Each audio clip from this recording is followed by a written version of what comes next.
こんにちは、サムゲタンです。今回はゲーミングノート PC エイリアンウェア M18 ざっくりレビューという形で記録しようと思います。デルアンバサダーっていう1ヶ月間モニターとして買ってみた感じと、スペックだとかメリットデメリットとか紹介はしていくんだけど、その後に実際に実況と録画をしたっていうところでそこら辺も映すので、まず外見かな。外側ちょっと映します。閉じるとここのランプも消えます。ここ消灯します。とりあえず本体の見た目は目視で確認するとガンメタな感じです。濃いグレーみたいな感じに見えます。全体的にはこんな感じになっていて、ここの下に大きく数字が入っている、これがエイリアンウェアの特徴になります。でこれは今回18インチのモデルなので18体入ってます。15インチだったら15体入ったりなので、これ結構でっかくて重さもかなりあります。重量4キロってなってるけど、右側面ってもうシンプルにここにタイプ C のケーブル挿すところしかないです。で逆側LAN ケーブルとタイプ A が2つとイヤホンジャックになってます。背面はこんな感じになってます。一番右が電源でしょ。 SD カードのスロットかなと HDMI とタイプ A とタイプ C が2つで、背面の方はこんな感じで、この六角形のハニカムっていうのかな、こんな感じのスイットがだいたいどのモデルも入っていたような気がします。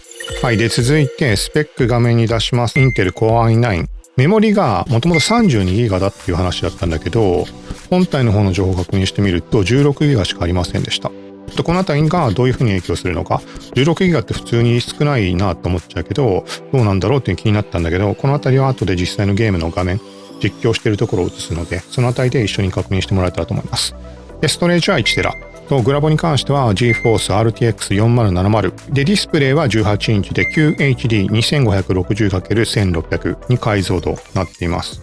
でサイズに関しては、横幅41センチと奥行きが 31.9 センチ。奥行きね。高さ、一番厚いところでかね、2センチ6ミリだって。この厚みだよね。重さは 4.4 キロ。なので持ち運びには全然向かないかなっていう感じであるんだけど、自宅でデスクトップの代わりにゲーミング PC ノートで使いたいっていう人なんかにはおすすめなんじゃないかと思います。続いてシネベンチ計測しました。FF15 フル HD と 4K。ストリートファイター6に関してはフル HD 計測で100点。QHD も同じでした。FF14 に関しては 4K の設定が見つからずにフル HD で計測となります。この後に各種ゲーム試します。ゲームのリストとしてはこんな感じになります。一応ある程度ジャンルカバーしつつ、重いって言われてるようなもの、もしくは話題性のあるもの、人気のゲームとかっていうところでピックアップして、いろいろちょこっとずつ触っていこうかなと思うので、グレイゾーンウォーフェア、現在録画しながらプレイ中です。この左下のところに FPS とか GPU、CPU、メモリ使用率とかも出しているので、このあたり参考にしてもらえたらと思います。PC のモニターの方は 2560×1600 のサイズでやっているので、サーバーの状況によってもだいぶ数値変わってきてしまうような気がするんだけど、結構何回も試して画質設定変えたりとかいろんなことやったけど、よくわからないような状況です。今 FPS70 ぐらいになったけど、設定の方は画質一応ミディアムになっています。で、DLSS とミディアム。で、今70何ぐらい。今回ちょっと安定しているような気がするので、こんな感じで試しつつ、いろんなゲーム、いろんなジャンルのゲームをというところで、レースゲームとして、フォルツァホライゾン5、今ちょっとプレイしています。今設定を最高ってやつかな。ここのプリセットでエクストリームってあるんだけど、それの1個下、最高ってやつで今、FPS が100ぐらい出ています。録画しながらなので、録画しないともうちょっと上がる可能性も、ゲームによっては変化ない場合もあるけど、画質はやっぱ綺麗だな。なんか普段自分の PC だともう結構設定を落とさないとプレイ自体も困難なので、画質それでも綺麗なんだけど、やっぱこのエイリアンウェアのスペックってところの依存でものすごい綺麗に見える。風景眺めてるだけでも楽しそうな印象を感じます。FPS は今見てる限り100で結構安定的だね。速度の変化がないからかな。動きが激しいように見えて、なんか一定の速度だからあんまばらけたりしないのかね。続いてクラフトサバイバル系統のゲームからアークやってみようと思います。アークってやったことないんだよな。今回このテスト用にと思って、なんか重いっていう話を聞いたことがあったので、今見てる感じに70ぐらい。カスタムってなってね、なんか解像度もおかしいな、これ。なんで、あれ解像度もおかしいぞ。ちょっとちゃんと合わせてみます。低で70から80ぐらい。試しにこうにしてみようか。はい、設定こうにしました。あ、やばいね。全然無理そうだね、これは。あ、やべえ。FPS20 とかなっちゃった。ちょっとじゃあもう低にします。低にして、60ぐらいかね。しょっぱなだけ数値高かったのかな。死んじゃった。はい、定番というところで、フォートナイトも試してみようと思います。ちょっと自動の最適化とかされたんだけど、それだとちょっと厳しく、もうわかりやすくプリセットの低まで下げました。低に下げて、100から120ぐらいでプレイできている感じです。細かい設定詰めればもっといい感じにできるんだと思うけど、危ねー。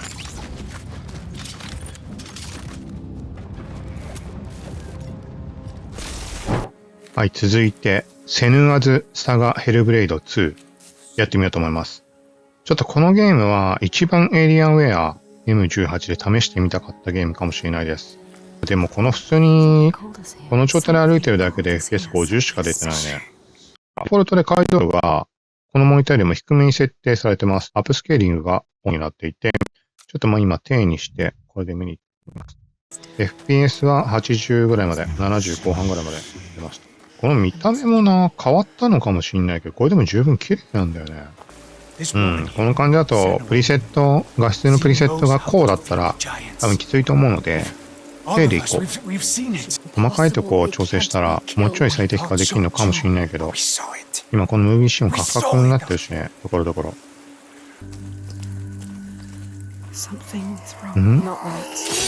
おっと、戦闘シーン来たぞ。いや、操作わからんぞ。やばいやばいやばい、ちょっと待って。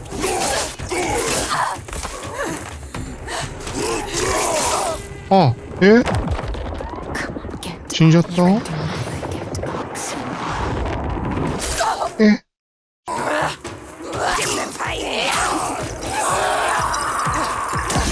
危ない。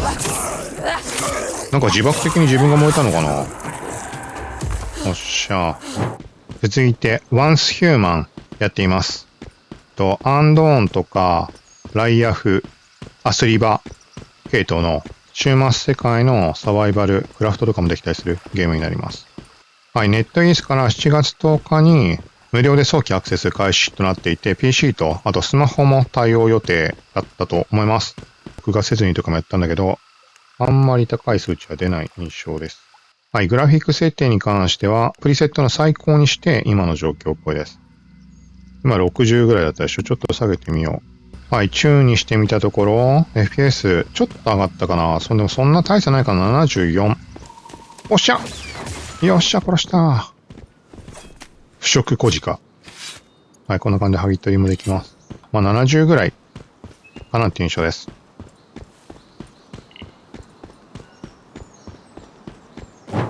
まあ、名調に関しては、FPS がそもそも上限60なので、高スペックの PC でやったとき、画質とかどうなのかなっていう、ちょっとそこも気になって今やっています。設定自体は今最高にしてやっているので、映像ね、めっちゃ綺麗かも。最近ちょっと名調触ってないからあれだけど、そんでも18インチで 2560×1600、めっちゃ繊細な感じがすごいです。これはいいわ。はい、まあひたすら60付近っていう感じかと思います。続いて、重いゲームの代名詞、サイバーパンク2077やってみようと思います。グラフィック設定に関しては、ウルトラと設定して試してみました。その他、ベンチマーク何種類かプリセット切り替えつつやったので、一応画面出しておきます。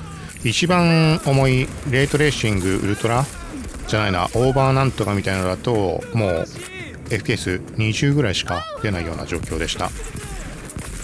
はい、とりあえず銃撃ちまくって戦闘の感じもごめんなさいそういうことじゃないんだ。ちょっと FPS とかデータ取るために撃っているんだ。許してくれ。続いて、モンスターハンターライズ。とりあえず闘技場に来て戦闘の感じでどんなものかっていうところで、高画質設定にしてあって、で、もうずっと FPS は165張り付きの状態です。モニターの上限が165になっているので、ボタン全然違うのを押して、回復とか始めてしまう。でもずっと見ててもひたすら165なので、死んじゃった。もういいや。あんまりエペックスもやらないので。はい、とりあえず起動した時点でこんな感じになっていて、ほぼほぼそのまんまの感じです。で、今プレイしていて、FPS が走ったり打ったりして110ぐらいかなっていう印象です。ちょっとしばらく動きまくってみて、100。あんま設定って下げるとしたら個別ので下げていくしかないってことなのかね。いじったことあんまないかな。そもそもやることがあんまないからっていうのがあるからあれだけど、90から100ぐらいで遷移している感じです。続いて、パルワード、試してみようと思います。画質グラフィック高かな。はい、最高にしたら、ちょっと60切ってしまう感じで、録画してない状態で60切っていたので、今録画していて40代まで下がっちゃってるね。今画質中。上がったね、一気に。画質中で、70代、80、70、80ぐらいいくので、ここがちょうどいいぐらいのところかな。あまりにも低すぎずっていうところで考えると。はい、もっと下げればもっと上がると思うけど、100まで上がってね。なんだこれ。いる、なんか場所の依存とかがあるのかな。ここ100ぐらいいくね、この階段。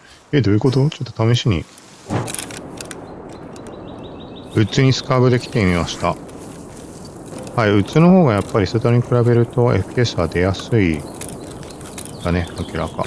70代に今ちょっと入ってみました。設定はローで、こんな感じになってます。ローと、はい、こんな形です。NVIDIA DLSS を、ちょっとじゃあ、もっとパフォーマンスにしてみよう。画質はかなり荒くなってると、80、90、90まで出てんね。もう一回これを戻してみます。なんか連動して他のとここっち動いてたけど勝手に変わってくれるかな。バランス。あんま変わってないね。どうせしょぼいんだったら数値出る方がいいけど。60、70に戻っちゃった。はい、PMC で再びストタル来てみました。NVIDIA の DLSS がオフになっていたところをバランスみたいなのに設定して、ちょっと数値上がったと思います。さっきスカブで来た時、30代から40代ぐらいの遷移している感じだったんだけど、FPS。今って60ちょっと入るかなぐらいまでいっているので、こっちの方が快適にプレイできそうです。今40ぐらいまで落ち込んでいるけど、はい、ということで、実際のゲーム実況の方試してみました。はい、とりあえず、使ってみて、ゲーミングノートらしいっていう感じの印象でした。はい、一番最後、結論というかまとめとしてメリット、デメリット。まずメリットに関してはモニターサイズが大きいので見やすい。で、そこに対して高解像度2560とかなので、画面が大きい上で、なおかつ画面の領域を広く使える。広い場所にいろんなものを並べて使えるので、ここはかなりいい感じなんじゃないかと思います。例えば、15インチとかで、2560とかかける1600とか、これと同じ解像度だったとすると、極端な話 4K でいいや。これ 4K じゃないけど、仮にこれが 4K だったとしよう。これに対して15インチとか13インチで 4K ってもうちっちゃくて文字見えないと思います。15インチとか13インチに比べると、モニター自体が大きいので、可読性っていうところもキープされるっていうところで、この辺はメリットになるんじゃないかなと思います。はい。で、あとはメリットとしては、ゲーム実況には余裕のスペックって言っていいんじゃないかなと思います。もちろん、画質とか最高画質とかにしちゃえば、もろもろ、例えば FPS 出ないとか、そもそも動かないとかってのあんのかもしれないけど、ゲームによっては。ただ、試してみた限り、そんなに問題なく快適に使えそうです。これなら文句はないっていう感じです。欲を言えば、ちょっとあんまその PC のことわかんないのであれだけど、メモリが今回 16GB っていうところが、できれば 32GB の方がいいかなっていうのはちょっと思うけど、あと合わせてストレージの方に関しても 1TB あっても、今回テスト用に入れたゲームだけでもうパンパンになってしまったので、やっぱり特にノートだと後でいじるってことは難しいと思うので、ストレージとか。なので、最初の構成考えるときにもっと大きい容量にするとか、2TBにするとか、どんな構成用意されてるかちょっと今把握できないけど、はい、の方がいいかなと思いました。そして、デメリットに関してはもうまんま持ち運びには適さないというところです。こういう風にね、こう持っててももう相当重いので、これ片手でこう持つって結構手首カクンっていっちゃうんじゃないかっていうぐらいの重さあります。4キロここで片手でこれだけで刺されて厳しいよね。それを分かった上で購入するっていうのは全然ありだと思うけど、いざとなったら持ち運べるっていうところは大きいとは思うので。はい。で、あとは、ちょっと今回把握してもらえなかったかもしれないけど、ファンの音これめちゃくちゃでかいです。これは別にこのモデルがってことじゃなく、過去にもエイリアンウェア何回も触ってきたけど、どのモデルもめちゃくちゃでかいです。本気を出すと、めっちゃ負荷かかってる時とかの音は、ヘッドホンつけてなければ、音まともに聞こえないっていうぐらいうるさくなります。はい、今ゲームを止めました。マイク入ってるかな？めっちゃ轟音すぎて、何も聞こえないが、今ファン静かになってきました。今ちょっとこの音の遷移する感じを記録しておくので、ゲーム止めた後に徐々にちっちゃくなったっていう感じです。さあ今徐々に静かになって、もう近づいてもほとんど音は聞こえないかと思います。これ仕方ないのかな？ちょっとエイリアンウェア以外ってゲーミングノートって触ったことないので、このあたり判断つかないんだけど、あとはこれ最大のデメリットって言っていいのかな？この中が黒くてかっこいいのはいいんだけど、対して指紋とか皮脂がめちゃくちゃ目立つ。今もう見てわかると思うけど、こことか結構べっとりに見えるけど、ちょっと触っただけでもう残っちゃいます。ここら辺も残ってるね。一応撮影前に手ちゃんときれいに洗って洗剤で洗った状態で触ってすらこんな感じです。例えば、持ち運びに適さないからそんな用途で使う人はそうそういないと思うんだけど、出先でミーティングとかでノート PC 開いた時に、うわ、めっちゃ汚ってなって、その取引先の人にさ、画面見せながらとかってなった時に、ここがあまりにも汚くてみたいなことはちょっと気になるかも。ということで、今回はデルアンバサダーで1ヶ月間モニターとしてお借りしたエイリアンウェア M18。